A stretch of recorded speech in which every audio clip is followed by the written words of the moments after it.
हिंगणघाट येथे राष्ट्रीय महामार्गावर भीषण अपघात, एका कुटुंबातील तिघांचा जागीच मृत्यू।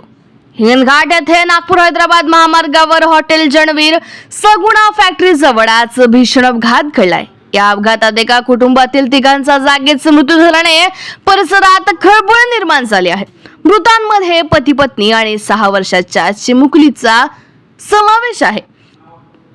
दिलेल्या माहितीनुसार गजानन वानखडे वय वर्ष 45, पल्लवी वानखडे वय वर्ष 38 आणि आरोही वानखडे वय वर्ष 6 हे मोपेडने सासरवाडीतून कपडे खरेदीसाठी हिंगणघाटकडे जात होते। या दरम्यान राष्ट्रीय महामार्गावर विरुद्ध दिशेने भरधाव येणाऱ्या अज्ञात वाहनाने त्याच्या दुचाकीला जोरदार धडक दिली। या भीषण धडकेत तिघांचाही जागीच मृत्यू झाला। जखमींना उपचारासाठी उपजिल्हा रुग्णालयात नेण्यात आले, मात्र डॉक्टरांनी तपासणीनंतर तिघांनाही मृत घोषित केले। विशेष म्हणजे मृत झालेली आरोही ही जुळी बहीण असून तिच्या पश्चात आणखी एक बहीण आहे। वानखडे कुटुंब हे समुद्रपूर तालुक्यातील कुर्ला येथील रहिवासी असल्याची माहिती समोर आली आहे।